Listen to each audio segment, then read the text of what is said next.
नमस्कार, मैं शिव। बिहार में लॉ एंड ऑर्डर की स्थिति को और भी सुचारू रूप से सुचालित करने के लिए आज एडीजी रैंक के अधिकारी जेएस गंगवार ने मीडिया को संबोधित किया।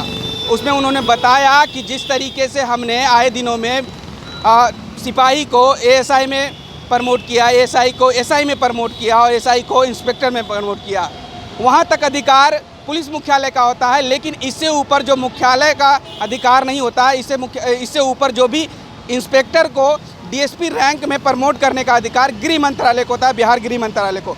उसको लेकर उन्होंने कहा है कि उसमें जो भी लोग नामित किए गए थे उसकी लिस्ट हमने गृह मंत्रालय को सौंप दी है। आने वाले दिनों में देखा जाएगा कि कौन सी लिस्ट में किनका नाम आता है, वो तो आने वाले दिनों में वो फिर से प्रेस कॉन्फ्रेंस संबोधित करके बताएंगे। फिलहाल आप इस खबर में सुनिए कि एडीजी रैंक के अधिकारी जेएस गंगवार क्या कह रहे हैं।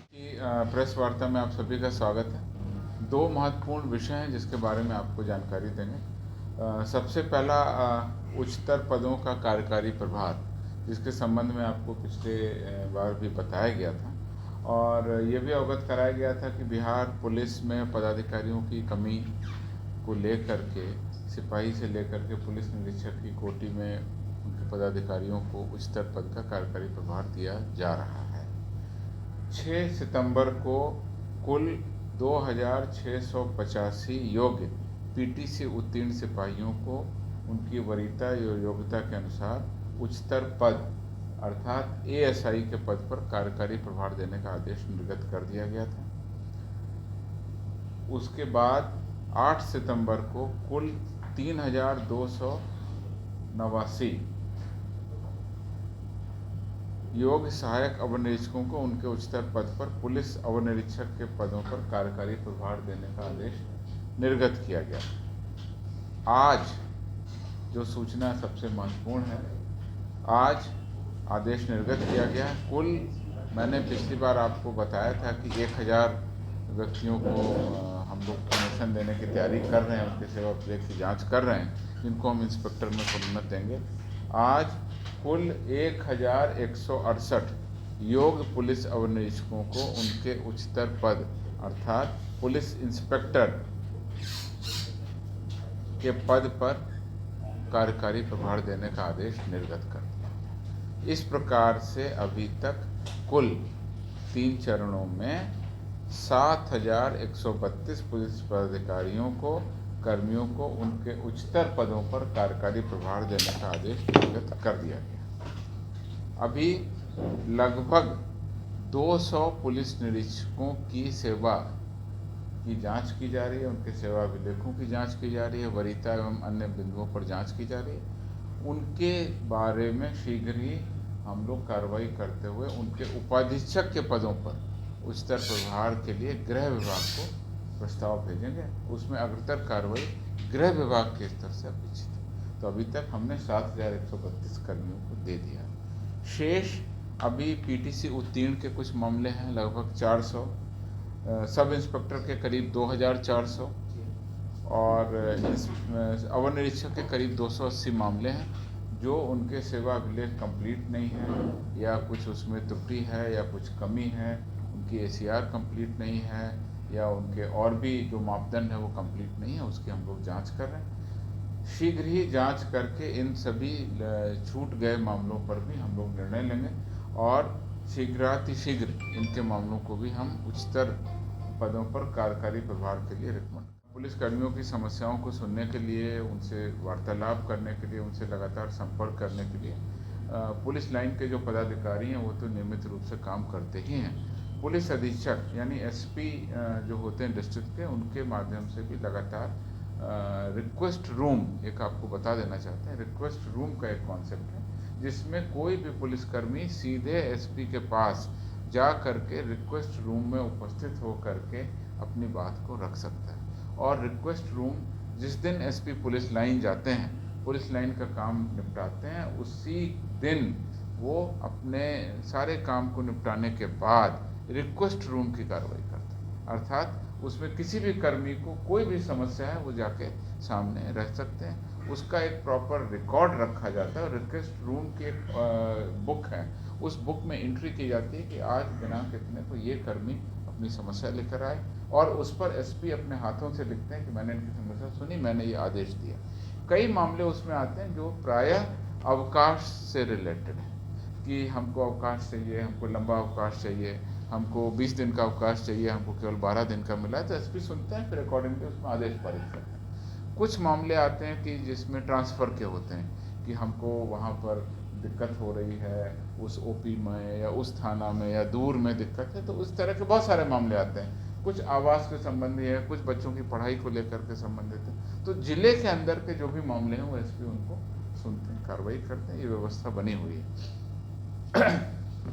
जहाँ तक आपने बताया कि उनके काउंसलिंग की बात है, तो रिक्वेस्ट रूम एक बहुत प्रभावकारी व्यवस्था शुरू से है जिसका लगातार पालन होता है। हाँ, ये बात सही है कि नए दौर में एक नए तरीके से प्रोफेशनल काउंसलिंग या साइकोलॉजिकल काउंसलिंग या डी स्ट्रेसिंग की कोई वर्कशॉप हो, कार्यशाला हो, तो आपका एक तरह से मैं समझूंगा प्रश्न नहीं है, सुझाव है, और इसके लिए आपको बहुत बहुत बधाई है। हम लोग इस पर निश्चित रूप से कार्रवाई करेंगे। पिछली बार पुलिस मुख्यालय के स्तर पर पहल की गई थी और सरदार पटेल भवन के ऑडिटोरियम में एक संबंधित चिकित्सक, मनोचिकित्सक और डॉक्टरों के पैनल के द्वारा हम लोगों ने एक वर्कशॉप कराया था। इस वर्ष भी हम लोग उसको कराएंगे और आपके इस सुझाव को हम लोग पॉजिटिवली लेते हैं कि जिलों में भी इस तरह की कार्यशाला हो तो ये बेहतर हो सकता है। जिले के पुलिस अधीक्षक अपने जिला पदाधिकारी और सिविल सर्जन से बात कर और स्थानीय जो चिकित्सक हैं उनके माध्यम से साइकोलॉजिस्ट या साइको एनालिस्ट या साइकेट्रिस्ट या इस तरह के जो भी लोग हैं जो एक्सपर्ट हैं उनके माध्यम से पुलिस बलों के बीच, जवानों के बीच इस तरह की कार्यशाला कराएं तो मेरा विचार है इसका लाभ होगा और एक तरह से आपका सुझाव है इसको हम लोग निश्चित रूप से एक लागू करने की दिशा में सोचें। खुफिया तंत्र के बारे में आपको मैं ज़्यादा कुछ नहीं बता सकता हूँ। खुफिया तंत्र है, लेकिन हमारा जो खुफिया तंत्र है जिसको इंटेलिजेंस नेटवर्क करते हैं वो कई लेवल पर काम करता है। जिला के लेवल पर काम करता है, रेंज के लेवल पर काम करता है और पुलिस मुख्यालय के लेवल पर भी हम लोगों का इंटेलिजेंस नेटवर्क अलग अलग तरीके से काम करता है। अपराध कर्मियों के विरुद्ध उनकी गिरफ्तारी को लेकर के लगातार बिहार पुलिस कार्रवाई करती है और आपको बता दें कि मुजफ्फरपुर की एक महत्वपूर्ण घटना थी जिसमें अभियुक्तों को हम लोगों ने रामेश्वरम जा कर के गिरफ्तार किया। तो ऐसे बहुत सारे मामले हैं जिसमें राज्य के बाहर दिल्ली या अन्य स्थानों पर भी जा कर के हम लोगों ने गिरफ्तारी की है और कार्रवाई की है। तो हमारे ये खुफिया तंत्र का ही नतीजा है कि हम लोग राज्य के बाहर भागे हुए अपराध कर्मी को भी ट्रैक करते हैं और उनको उनके स्थान पर पहुंचकर उनके भागने से पहले वहां गिरफ्तार करते हैं। तो ये लगातार हम लोगों की नेटवर्क का ही नतीजा है कि इतने सारे अपराध कर्मियों की गिरफ्तारी हो रही है। जिले के अंदर या राज्य के अंदर भी जो अपराध कर्मियों की गिरफ्तारी हो रही है जिसका ब्यौरा लगातार आपको मैं दे रहा हूँ वो भी हमारे इंटेलिजेंस नेटवर्क का ही परिणाम है, जिसमें कि अपराध करने से पूर्व ही अपराध कर्मियों की हम गिरफ्तारी करते हैं। जो जानकारी अभी तक मिली है उसमें यह है कि उसमें एक यूडी कांड दर्ज कर लिया गया है, इंक्वेस्ट हो गई है, पोस्टमार्टम हो गया। अब असली बात तो उस कांड के इंक्वायरी के क्रम में सामने आएगी। एसपी ने अपने स्तर से भी एक इंक्वायरी टीम का गठन किया। अब जब ये इंक्वायरी आ जाएगी उसके बाद में सारी बातें सामने आएंगी, हम लोग कार्रवाई करेंगे। तो फतुहा में 3 लोगों की मर्डर की खबर है, इसमें पुलिस के द्वारा अब तक क्या अपडेट है, कितने लोगों की गिरफ्तारी हुई? देखिए, मेरे पास सूचनाएं आई हैं और इस तरह की घटना हुई है। प्रारंभिक सूचना ये है कि बहुत ही दोनों पक्ष एक दूसरे के जानकार के लोग थे और बहुत ही कोई छोटी मामूली विवाद हुआ जिसके कारण ये घटना घटित हुई है। एक पक्ष के संभवतः 2 लोगों की मृत्यु हुई है। मेरे पास में नाम है जिसका नाम जय सिंह उम्र करीब 52 वर्ष, शैलेश कुमार उम्र करीब 35 वर्ष, सुरगापुर की मृत्यु हो गई है और एक जख्मी हुए हैं जिनका इलाज रामकृष्ण नगर में निजी नर्सिंग होम में चल रहा है, जिनका नाम मिंटोस कुमार उम्र लगभग 30 वर्ष। दूसरे पक्ष के भी एक व्यक्ति की मृत्यु होने की सूचना है जिनका नाम प्रदीप कुमार है, उम्र 30 वर्ष। इसके संबंध में पुलिस की टीम वहां पहुंची, थानाध्यक्ष की टीम पहुंची, उसके बाद में पुलिस अधीक्षक स्तर के पदाधिकारी पहुंचे, अनुमंडल पुलिस पदाधिकारी पहुंचे, अनुमंडल पदाधिकारी भी पहुंचे, बाढ़ के सारे लोग वहां पहुंचे। उन्होंने मामले की जांच की गई, अतिरिक्त बल की प्रतिनियुक्ति वहां कर दी गई है। दोनों पक्ष आपस में पटीदार बताए गए हैं और उनके बीच पुश्तैनी जमीन के बंटवारे को लेकर के विवाद होता था। वर्तमान कारण जो है कुछ बकाया राशि थी, उसको लेकर के विवाद होना बताया गया है। घटना स्थल से एक राइफल, एक एयरगन, 10 खोखा बरामद किया गया। राइफल किस प्रकार की है, कहाँ की है, क्या उसका लाइसेंसी है नहीं है उसके बारे में जांच की जा रही है। 10 व्यक्ति हैं जिनसे पुलिस पूछताछ कर रही है और आगे की कार्रवाई कर रही है। 400 पीटीसी उत्तीर्ण मामले हम लोग अभी एग्जामिन कर रहे हैं जो छूट गए हैं। 2400 सहायक अवर निरीक्षक के मामले हैं और करीब 280 पुलिस अवर निरीक्षक के मामले हैं जो इंस्पेक्टर में प्रमोशन देना है और इसके अलावा 200 पुलिस उपाधीक्षक की कैटेगरी में प्रमोशन देना। ये सब मामलों पे हम लोग जांच कर रहे हैं। सेवा संपुष्टि से लेकर के पूरे सेवा अभिलेख को देखा जा रहा है। जिनके विरुद्ध में विभागीय कार्रवाई है, निलंबन में है या सजा के प्रभाव में है, उनको कोई भी किसी भी तरह का उच्चतर प्रभार कार्यकारी व्यवस्था के तहत भी नहीं दे होगा और इन सभी का आदेश निर्गत कर दिया गया। यही जानकारी है। बिहार पुलिस में एक तो महिला गाइड करने के लिए तो क्या सिपाहियों के जैसे कोई काउंसलिंग नहीं हो रही थी? अगर वो डिप्रेशन में है या कुछ है तो क्या बिहार पुलिस ऐसा कर रही है? क्या अपने आप पुलिस को ऐसे काउंसलिंग दिया जाए ताकि उनको पता चल सके कि हाँ भाई इस जीवन में वो सोच रही है?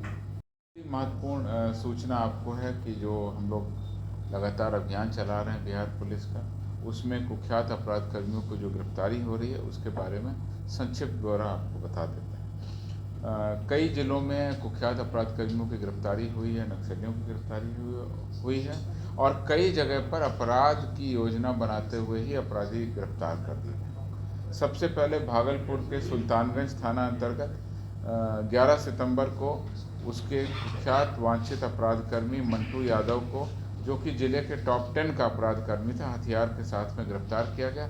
इसके विरुद्ध में कुल 18 कांड दर्ज थे। सहरसा के सदर थाना में अपराध करने से पूर्व ही अपराध कर्मियों के बारे में जानकारी मिली, उनको गिरफ्तार किया गया। सूचना ये थी कि वहाँ के सदर थाना अंतर्गत मिडिल स्कूल के पास में बगैर नंबर की मोटरसाइकिल लगाकर कुछ अपराध कर्मी अपराध करने के उद्देश्य से भ्रमण कर रहे हैं। इसमें 3 अपराध कर्मियों को गिरफ्तार किया गया। उनके पास से हथियार और जिंदा कारतूस, लूट में प्रयुक्त मोटरसाइकिल, इन सभी को जब्त कर लिया गया और इनकी आगे की कार्रवाई की जा रही है। भोजपुर के चरपोखरी थाना में 10 वर्षों से नक्सल कांड में फिरार नक्सली की गिरफ्तारी की गई है। ये 3 नक्सल कांडों में वांछित था और पूर्व में माओवादी का एरिया कमांडर था और लैंड माइंस एक्सपर्ट के रूप में जाना जाता था। कटिहार के साइबर थाना में फर्जी फिंगरप्रिंट और आधार कार्ड से बैंक खाते से पैसा निकालने वाले गिरोह का उद्भेदन करते हुए साइबर अपराध कर्मी को गिरफ्तार किया गया। उसके पास से नकद रुपए, लैपटॉप, प्रिंटर, स्कैनर, आधार कार्ड की छाया प्रति, नकली thumb impression, ATM card, mobile card इत्यादि कई सारे सामान बरामद किए गए। इसके विरुद्ध में कई थानों में आपराधिक मामले दर्ज हैं। मोतिहारी के केसरिया थाने में कुख्यात अपराध कर्मी राजन यादव उर्फ राजकुमार को गिरफ्तार किया गया। यह डुमरिया, मोतिहारी के डुमरिया में एक ICICI बैंक में लूट कांड हुई थी, उसका संदिग्ध अपराध कर्मी और इसके विरुद्ध में कई जिलों, आसपास के जिलों जैसे गोपालगंज, मोतिहारी का तो ये है और गोपालगंज जिले में भी इसके विरुद्ध कई सारे काम दर्ज हैं। इसके अलावा मोतिहारी के ही केसरिया थाने में 5 अपराध कर्मी अवैध आग्नेयास्त्र के साथ गिरफ्तार किए गए। लूट की योजना को नाकाम किया गया। 5 अपराध कर्मियों के पास से देशी रिवॉल्वर, कारतूस, कार भी बरामद हुई है और उनके विरुद्ध आगे की कार्रवाई की जा रही है।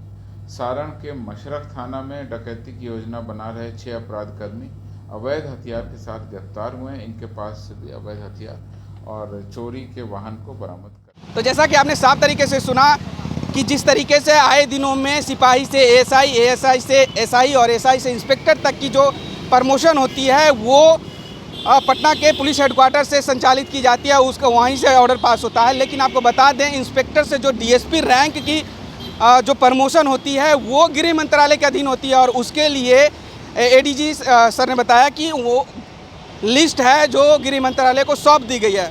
फिलहाल इस खबर में इतना ही और तमाम ऐसी खबरों से जुड़े रहने के लिए हमारे चैनल को फॉलो कीजिएगा। धन्यवाद।